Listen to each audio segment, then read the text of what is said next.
பொதுவாகவே ஒரு சிலருக்கு பார்த்தோம் அப்படின்னா கால் வந்து அடிக்கடி வீங்கி இருக்கும். இந்த கணுக்கால், கெண்டைக்கால், காஃப் மசில்ஸ், கால் பாதம் இதெல்லாம் வந்துட்டு ரொம்பவே வீங்கி இருக்கும். ஒரு சிலர் பார்த்துட்டு என்ன சொல்லுவாங்கன்னா, உனக்கு கிட்னியில் பிரச்சனை இருக்குது, அதனால தான் உன் கால் வீங்கிக்குச்சு அப்படின்னு சொல்லுவாங்க. நம்ம ரத்தம் எப்படி காலுக்கு எடுத்துகிட்டு போகுது, சர்க்குலேட் ஆகி போகுதோ அதே மாதிரி திருப்பி நம்ம ஹார்ட்டுக்கு வந்து அது ரிட்டன் ஆகணும். ஸோ அது ரிட்டன் ஆகிற இரத்த குழாய்களில் ஏற்படுற அடைப்பு தான் வந்துட்டு வீனஸ் இன்சஃபிஷியன்சி அப்படின்னு சொல்லுவோம். ஹார்ட்டில் ஏதாச்சும் ப்ராப்ளம், அதே மாதிரி கிட்னி, லிவர் இந்த பெரிய ஆர்கன்ஸில் ஏதாச்சும் ப்ராப்ளம் இருந்துச்சுன்னா அது வந்து காலில் வந்து வீக்கமாக நமக்கு காமிக்கும். இத்தனை ரீசன் சொல்லும் போதே உங்களுக்கு தெரிஞ்சிருக்கும் இது வந்து ஒரு நோய் கிடையாது, அறிகுறி அப்படின்றது. இப்போ இந்த கால் வீக்கத்தை எப்படி நம்ம வந்து கண்ட்ரோல் பண்ணுறது, எப்படி இந்த வீக்கத்தை நம்ம வந்து குறைக்கிறது அப்படின்னு பார்க்கலாம். இப்போ கால் வீக்கம் குறையிறதுக்கு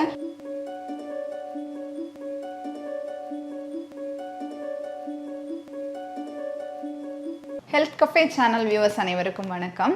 I'm doctor Jency, Ayurveda physician. பொதுவாகவே ஒரு சிலருக்கு பார்த்தோம் அப்படின்னா கால் வந்து அடிக்கடி வீங்கி இருக்கும். இந்த கணுக்கால், கெண்டைக்கால், காஃப் மசில்ஸ், கால் பாதம் இதெல்லாம் வந்துட்டு ரொம்பவே வீங்கி இருக்கும். ஒரு சிலர் பார்த்துட்டு என்ன சொல்லுவாங்கன்னா, உனக்கு கிட்னியில் பிரச்சனை இருக்குது, அதனால தான் உன் கால் வீங்கிக்குச்சு அப்படின்னு சொல்லுவாங்க. அப்போது இந்த கால் வீங்குறதுக்கு காரணம் கிட்னியில் பிரச்சனை மட்டும்தானா, அதே மாதிரி இது வந்து ஒரு அறிகுறியா இல்லை நோயா அப்படின்ற டவுட் வந்துட்டு ரொம்ப நாளாவே நமக்குள்ள இருக்கு. இந்த டவுட் எல்லாம் கிளியர் பண்ற மாதிரி தான் இந்த வீடியோ. கால் வீக்கம் அப்படி எதனால வருது அப்படின்னா என்ன அப்படின்னு பார்க்கலாம். இப்போ நம்ம பிளட் வெசல்ஸ், அதாவது இரத்த நாளங்கள்ல இருக்கக்கூடிய ஃப்ளூயிட்ஸ், திரவம் வந்துட்டு லீக் ஆகி டிஷ்யூக்கள்ல வந்துட்டு, அதாவது திசுக்கள்ல வந்துட்டு அக்குமுலேட் ஆகுது. அதனால தான் வந்து நம்ம கால் வந்து வீக்கமா இருக்கு. இதை தான் வந்து பெடல் எடிமா, லெக் ஸ்வெல்லிங் இல்லைன்னா கால் வீக்கம் அப்படின்ட்டு இந்த மாதிரி பேர்களில் நம்ம சொல்லிட்டு இருக்கோம். ஸோ இந்த கால் வீக்கம் எதனாலலாம் வருது அப்படின்னு பார்க்கறதுக்கு முன்னாடி கால் வீக்கத்தையே ரெண்டு விதமாக பிரிச்சிருக்கோம். யூனிலேட்ரல், இதே மாதிரி பைலேட்ரல், அக்யூட், குரோனிக், இந்த மாதிரி ரெண்டு வகையாக பிரிச்சிருக்கோம். யூனிலேட்ரல் அப்படின்னா ஒரு கால் மட்டும் வீங்குறது. ஒரு கால் மட்டும் வீங்குறதுக்கான காரணங்கள் என்ன அப்படின்னு பார்க்கலாம். இப்போ வந்துட்டு ஏதாச்சும் ஒரு கால் அடிபட்டிருக்கும், அதனால இந்த இன்ஜுரினால கால் வந்து வீக்கமாக இருக்கும், அந்த இடம் வந்து ரொம்பவே பெயின்ஃபுல்லாக இருக்கும். அது மட்டுமா அப்படின்னு பார்த்தா கிடையாது. ஏதாச்சும் இன்ஃபெக்ஷன்ஸ், இப்போ இந்த டிஷ்யூக்களில் ஏதாவது இன்ஃபெக்ஷன் ஏற்படுறதுனால கூட இந்த கால் வந்து வீக்கமாகலாம். அதே மாதிரி வீனஸ் இன்சஃபிஷியன்சி அப்படின்னு சொல்லுவோம். வீனஸ் இன்சஃபிஷியன்சி அப்படின்னா என்னன்னா, நம்ம ரத்தம் எப்படி காலுக்கு எடுத்துட்டு போகுது, சர்க்குலேட் ஆகி போகுதோ அதே மாதிரி திருப்பி நம்ம ஹார்ட்டுக்கு வந்து அது ரிட்டன் ஆகணும். ஸோ அது ரிட்டன் ஆகிற இரத்த குழாய்களில் ஏற்படுற அடைப்பு தான் வந்துட்டு வீனஸ் இன்சஃபிஷியன்சி அப்படின்னு சொல்லுவோம். ஸோ இது வந்து எந்த மாதிரி கண்டிஷன்ஸ்ல இருக்கும் அப்படின்னு பார்த்தோம்னா, varicose vein, deep vein thrombosis இந்த மாதிரி சொல்லுவோம். அந்த இரத்த குழாய்களில் இருக்க அடைப்புனால கால் வந்துட்டு என்ன ஆகும் அப்படின்னா வீங்கிக்கும். அப்போ இதுக்கான காரணம் நம்ம வந்து ஈஸியாக கண்டுபிடிச்சிடலாம், காலிலே தான் இருக்கும். அதுவும் எந்த காலில் நமக்கு இந்த வெரிகோஸ் வெயின் இந்த மாதிரி ப்ராப்ளம் இருக்கோ அந்த கால் வந்து வீங்கி இருக்கும். அதுக்கான நம்ம வந்துட்டு ட்ரீட்மெண்ட்ஸ் எடுக்கும்போது நமக்கு வந்து அந்த ஸ்வெல்லிங் வந்து ஈஸியாக ரெடியூஸ் ஆகிரும். இப்போ பைலேட்ரல் அப்படின்னு சொன்னேன். இப்போ பைலேட்ரல் அப்படின்னா ரெண்டு காலுமே வந்துட்டு வீங்கி இருக்கிறது. இந்த ரெண்டு காலும் எதனால் வீங்கி இருக்கும் அப்படின்னு பார்த்தோம்னா நிறைய ரீசன்ஸ் இருக்குது. கால் வீக்கத்துக்கே நமக்கு 30லேருந்து 35, 40 ரீசன்ஸ் வந்து சொல்லிக்கிட்டே போகலாம். ஆனால் இதில் மெயினான ரீசன்ஸ் வந்து நான் சொல்கிறேன். இப்போ ஃபஸ்ட்டு எடுத்தோம் அப்படின்னா உடல் பருமன் தான். ரொம்ப எக்ஸஸ் பாடி வெயிட்டில் இருக்காங்க அப்படின்னா அவங்களுக்கு வந்து இந்த கால் வந்து அடிக்கடி வீங்கிக்கும். அதே மாதிரி ப்ரெக்னென்ட் லேடிஸுக்கு அந்த வெயின்ஸில் ஏற்படுற அழுத்தம் காரணமாக நமக்கு வந்து இந்த கால் வீங்கிக்கும். சால்ட்டி ஃபுட்டு, அதிகமான உப்பு சத்து அதிகமாக எடுத்துகிட்டு இருக்கோம் அப்படின்னா கால் வந்து வீக்கம் இருக்கும். அதே மாதிரி நம்ம லிம் நோட்ஸில் வந்துட்டு அடைப்பு, இப்போ நிணநீர் அப்படின்னு சொல்லுவோம், அந்த நாளங்களில் ஏற்படுற அடைப்பு மூலமாக இந்த கால் வந்து வீக்கமடையலாம், நீர் கோத்துக்கிறது அப்படின்னு சொல்லுவோம். அதே மாதிரி நம்ம ரத்தத்தில் வந்து புரோட்டீன் அளவு வந்துட்டு கம்மியாகும் போது நம்ம கால்களில் வந்து இந்த வீக்கம் ஏற்படுது. இது இல்லாமல் பெருசாக என்ன ரீசன் அப்படின்னு பார்த்தோம்னா, ஹார்ட்டில் ஏதாச்சும் ப்ராப்ளம், அதே மாதிரி கிட்னி, லிவர் இந்த பெரிய ஆர்கன்ஸில் ஏதாச்சும் ப்ராப்ளம் இருந்துச்சுன்னா அது வந்து காலில் வந்து வீக்கமாக நமக்கு காமிக்கும். இத்தனை ரீசன் சொல்லும் போதே உங்களுக்கு தெரிஞ்சிருக்கும் இது வந்து ஒரு நோய் கிடையாது, அறிகுறி அப்படின்றது. அதே மாதிரி யூனிலேட்ரல் பைலேட்ரல் போலவே அக்யூட் கிரானிக்னு ஒன்று சொல்லியிருந்தேன். இப்போ அக்யூட் அப்படின்னா சடனாக வர்றது, அது வந்து ஏதாச்சும் இன்ஜுரினாலேயோ ஏதோ ஒரு விஷயம்னால நமக்கு வந்து கால் சடனாக வீக்கம் வரும், ரொம்ப பெயின்ஃபுல்லாக இருக்கும். உடனே வந்து நம்ம ட்ரீட் பண்ணோம் அப்படின்னா சப்சைட் ஆயிரும். கிரானிக் அப்படின்றது என்ன ஆகும்னா அப்பப்போ கால் வந்து வீங்கிரும். அது என்ன அப்படின்னா ஈவினிங் டைமில் வீக்கமாக இருக்கும், மார்னிங் எழுந்திரிச்சு பார்த்தா வீக்கம் இருக்காது.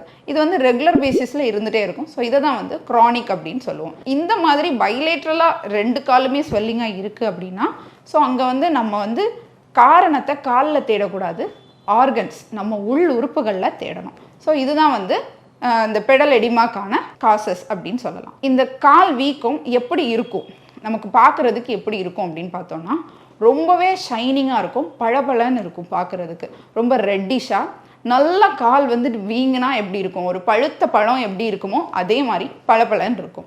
ஸோ இதை வந்து நம்ம வந்து டச் பண்ணி பார்த்தோம் அப்படின்னா அந்த இடத்துல வந்து குழி விழும். ஸோ இதை வந்து பிட்டிங் எடிமா அப்படின்னு சொல்லுவோம். இந்த மாதிரி தான் இருக்கும். ஒரு சில கண்டிஷன்ஸில் மட்டும்தான் வந்து என்ன ஆகும் அப்படின்னா இந்த பெயின் வந்து இருக்கும். முதல்ல சொன்ன மாதிரி இன்ஜுரி, இன்ஃபெக்ஷன்ஸ் அந்த மாதிரி ஏதாச்சும் இருந்தால் கண்டிஷன்ஸில், அது மாதிரி வெரிகோஸ் வெயின் கண்டிஷன்ஸில் மட்டும்தான் ரொம்ப பெயின்ஃபுல்லாக இருக்கும். மற்ற மாதிரி உள்ள சிம்டம்ஸ்லாம் பெயின்ஃபுல்லாக இருக்காது. ஸோ இப்போ இந்த கால் வீக்கத்தை எப்படி நம்ம வந்து கண்ட்ரோல் பண்ணுறது, எப்படி இந்த வீக்கத்தை நம்ம வந்து குறைக்கிறது அப்படின்னு பார்க்கலாம். இப்போ கால் வீக்கம் குறையிறதுக்கு ஓவராலாக என்ன பண்ணலாம் அப்படின்னு பார்த்தாச்சுன்னா காலை வந்து எலிவேட்டடாக வச்சுருக்கலாம். எலிவேட்டடாக அப்படின்னா ஒரு 2-3 தலவாணி வச்சுட்டு அதில் வந்து காலை நம்ம தூக்கி வச்சிருக்கிறது மூலமாக பிளட் சர்க்குலேஷன் ப்ராப்பர் ஆகும். ஸோ நமக்கு வந்து இந்த கால் வீக்கம் வந்து குறைய ஆரம்பிக்கும். இது வந்து ரெகுலர் பேசிஸில் ஒரு 15 to 30 மினிட்ஸ் நம்ம பண்ணலாம். அதே மாதிரி கம்ப்ரெஷன் ஸ்டாக்கிங்ஸ் அப்படின்ட்டு நமக்கு கடைகளில் கிடைக்கும். அது வந்து ஒரு சாக்ஸ் மாதிரி இருக்கும்.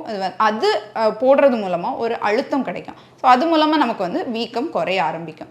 அதே மாதிரி நம்ம காலுக்கு சூட்டபிளான சப்பல்ஸ் யூஸ் பண்ணணும். அது ரெகுலராக அந்த மாதிரி நம்ம மாற்றி யூஸ் பண்ணும்போது இந்த காலில் வர வீக்கம் வந்துட்டு குறையிறதுக்கு சான்சஸ் அதிகமாக இருக்குது. அதே மாதிரி உணவில் வந்துட்டு என்ன பண்ணணும் அப்படின்னா உப்பு சத்து அதிகமாக இல்லாமல் உப்பு வந்து கம்மியாக போட்டு நம்ம யூஸ் பண்ணணும். அது மட்டும் இல்லாமல் இப்போது ட்ரீட் த காஸ் அப்படின்னு சொல்லுவோம். இப்போ காஸ் என்னவோ, இப்போ ஹார்ட் ரிலேட்டட் ப்ராப்ளம் இருக்கலாம், கிட்னி ரிலேட்டட் ப்ராப்ளம் இருக்கலாம், லிவர் ரிலேட்டட் ப்ராப்ளம் இருக்கலாம். இந்த காஸ் என்னன்னு தெரிஞ்சு நம்ம வந்து இதை ட்ரீட் பண்ணுறது மூலமாக இந்த லெக் ஸ்வெல்லிங் வராமல் நமக்கு வந்து தவிர்க்கலாம். ஸோ இதெல்லாம் வந்து நம்ம ரெகுலர் பேசிஸில் பண்ணாலுமே இப்போ கால் வீங்கிடுச்சே என்ன பண்ணுறது அப்படின்னு நம்ம யோசிப்போம். ஸோ அதுக்கு என்ன பண்ணணும் அப்படின்னா ஃபர்ஸ்ட் ஆஃப் ஆல் நம்ம வந்து டயூரிட்டிக்ஸ் என்ன சொல்கிறது, காலில் நீர் கோத்துருக்கு, இப்போ நார்மலாகவே அந்த வீக்கத்தை வந்து குறைக்கணும். அதுக்கு என்ன பண்ணலாம் அப்படின்னு பார்த்தோன்னா நிறைய தண்ணி குடிக்கணும். ஸோ நீங்கள் தண்ணி அதிகமாக குடிக்க அந்த எக்ஸஸாக இருக்கிற கழிவுகள் எல்லாம் யூரினாக வெளியே போகும். அப்படி உங்களால் பண்ண முடியலை அப்படின்னா நம்ம வந்து என்ன பண்ணலாம், புனர்நவா அப்படின்னு சொல்லுவோம். அது வந்து தமிழில் என்ன அப்படின்னா மூக்கிரட்டை அப்படின்னு சொல்லுவோம். அந்த மூக்கிரட்டை பவுடர் வந்து 1 ஸ்பூன் ப்ளஸ் நெரிஞ்சில் பொடி, இதையும் வந்துட்டு 2ஐயும் மிக்ஸ் பண்ணி ஒரு 2 டம்ளர் தண்ணியில் நல்லா கொதிக்க விட்டுட்டு அதை வந்து 1 டம்ளராக வற்ற வச்சு வாரத்தில் 2 நாள் வச்சு நீங்கள் குடிச்சிட்டு வரலாம். இப்படி குடிக்கும்போது நமக்கு எக்ஸஸாக உள்ள கழிவுகள் எல்லாம் நல்லா நமக்கு யூரின் வழியாக வெளியேற்றப்படும். அது மட்டும் இல்லாமல் இப்போ எக்ஸ்டர்னலாக ஒரு அப்ளிகேஷனாக போடணும் அப்படின்னு பார்த்தோன்னா இந்த மூக்கிரட்டை பவுடர் ப்ளஸ் கொஞ்சமாக மஞ்சள் தூள், இந்த 2ஐயும் நல்லா மிக்ஸ் பண்ணிவிட்டு இந்த ஸ்வெல்லிங் இருக்கிற ஏரியா, இப்போ கணுக்காலாக இருக்கட்டும் கெண்டைக்காலாக இருக்கட்டும், எங்கே உங்களுக்கு ஸ்வெல்லிங் அதிகமாக இருக்கோ அந்த ஏரியாவில் எக்ஸ்டர்னலாக அப்ளை பண்ணிட்டு வந்தீங்கன்னா இது வந்து அந்த எக்ஸஸாக இருக்க கழிவுகளை வெளியேற்றி வீக்கத்தை குறைக்க ரொம்பவே ஹெல்ப்ஃபுல்லாக இருக்குது. இந்த டிப்ஸ் எல்லாம் நீங்கள் ஃபாலோ பண்ணி பார்த்துட்டு உங்களுக்கு என்ன பெனிஃபிட்ஸ் இருந்துச்சு அப்படின்றத நீங்கள் கமெண்ட் மூலமாக எனக்கு தெரிவிக்கலாம்.